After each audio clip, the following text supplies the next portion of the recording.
If you know me in real life, you would know that I happen to love productivity and efficiency. So today I'm coming at you with the 2-for-1 closing out this How to Start a YouTube series.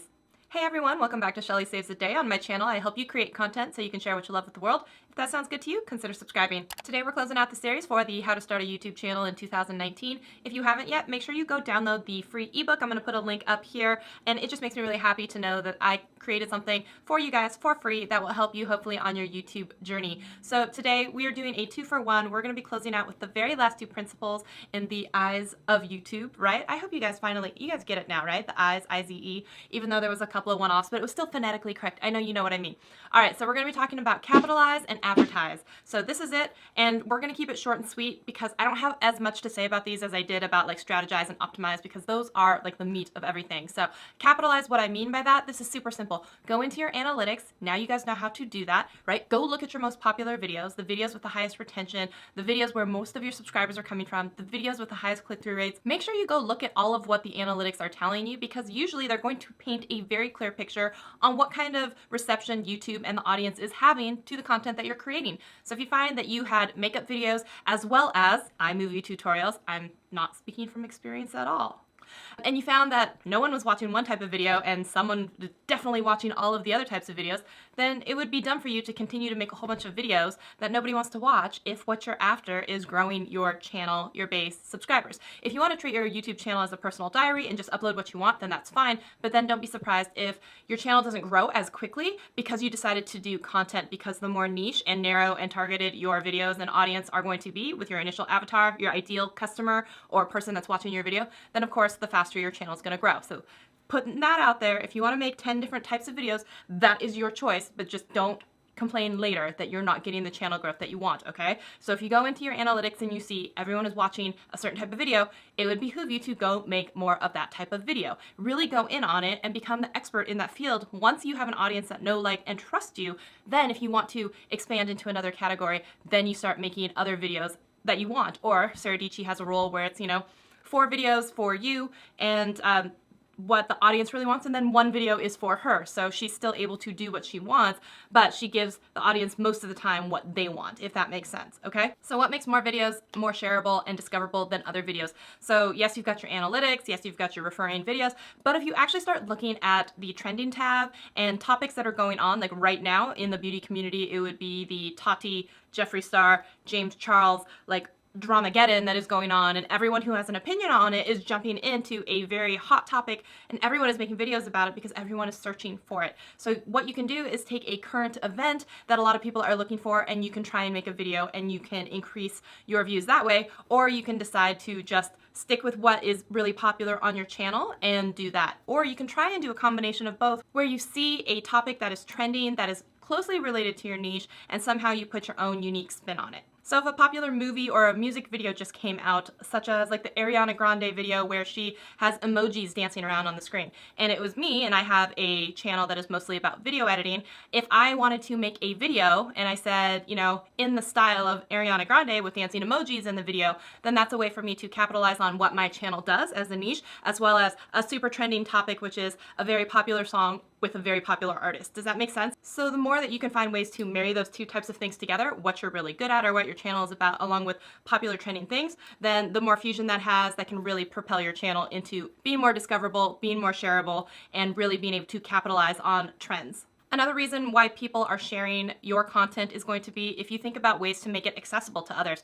So that means if you have done captions, and if you have it translated into other languages, those are the types of things that expand your reach to audiences, which make it easier for other people in other countries to consume your content. So that can really be a way to capitalize on your audience. Let's say you make cooking tutorials, but you find out that India is the most popular place where your videos are being consumed, and you're in a primarily, maybe you're from Japan, and there's a language barrier there. It might behoove you to pay to have those videos translated into that language so that more people can read them and look at them in another country. I just want to put out there that a lot of the time, everyone is covering very similar topics, but there's something about the way that you do your personal storytelling that makes people feel compelled to want to watch your videos. So again, you really want to capitalize on what makes you uniquely special. So this is really being able to identify and have the self-empowerment and knowledge to know, like, this is my wheelhouse, this is what I'm really good at. So when I think of like sarcastic and funny humor and insanely makeup talented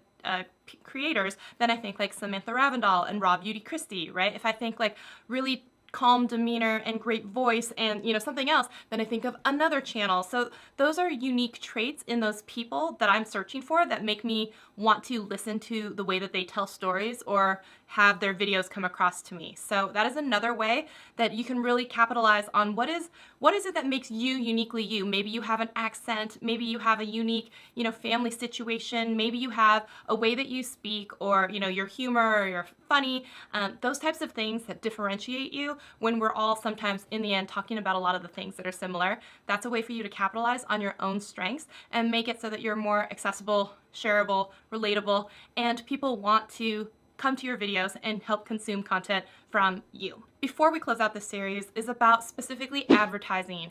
Now, I don't mean like sponsorships, and that's a whole other thing, right? That's a way to make money. There's a contract that you guys go through. You guys decide all the ins and outs. What I mean is when you advertise on Facebook ads, Instagram ads, Google ads about your channel, your business, all of that stuff. So personally, I've had people ask me if I believe that it's a good idea to advertise on Google for YouTube videos. And I'm going to say for the most part, honestly, no, I don't believe that it is, because you can spend an entire ad budget, especially if you don't know how to use targeted keywords or, you know, focus on a certain type of demographic.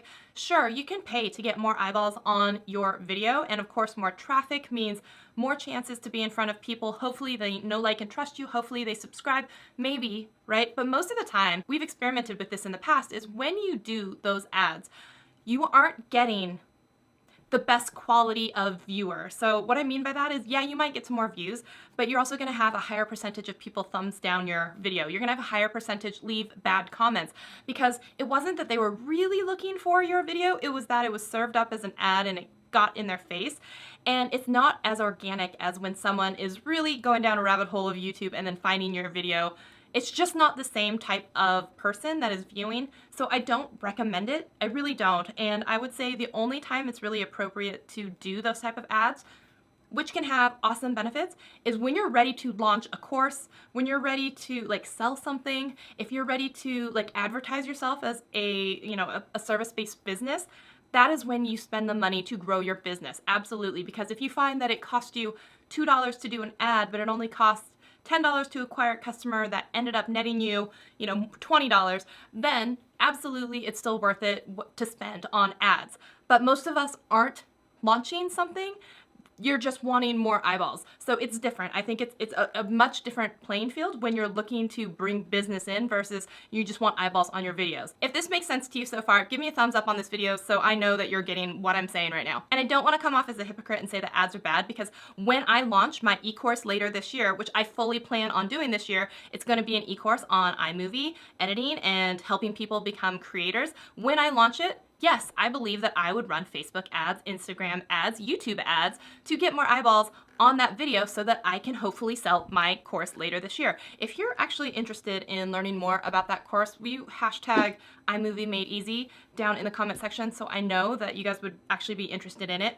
But that is when I would plan on doing my advertising spend, is when I have a service that I'm ready to launch, or when I have an e-course like iMovie Made Easy that I'm going to launch later in this year, okay? And when I'm getting ready to launch that e-course, I will be doing like a masterclass on iMovie, and I might even do some advertising spend to get people to that particular video, because in that video, I'll talk about the e-course that I wanna launch later this year, which is going to be the iMovie Made Easy. So yes, I would want more people to come into that particular video because there's a reason at the end for them. So that one video, or, you know, that particular style of video is the only one that I would consider running ads on. Wow, we've done it, you guys. We've made it 10 steps, even though it wasn't 10 videos, it was 9. But I feel like we've come a long ways in this whole journey, and I would love to know which video in the whole series, hopefully you've watched the whole series, was the most impactful for you, because I don't want to make these videos in a vacuum and feel like I haven't helped anyone, because I have done this series, right, for almost 3 months, and so it's really important to me that you guys are seeing the value from it. I would love to know, leave a comment below which video was your favorite in the series, because it would just make me feel good to know that people are watching and really liked the series that I did. Sometimes it's really hard as a creator to know that when you make videos, you never know how many people are going to watch them or if it's going to help anyone. And I pray so much that it helps someone get the courage and feel brave enough to start a YouTube channel this year if that's what you really want to do, or if you have one and you've been thinking about, how to do it better. I really, really hope that this helps you, because that's the only reason I made this entire series. Next week we're going to return to more of the regularly scheduled programming. So if you enjoyed this video, please give it a thumbs up. Feel free to subscribe to my channel. I help you make videos that help you create content so you can share what you love with the world. I'll see you guys in a video very, very soon. Bye guys. Although we come to the end of the road,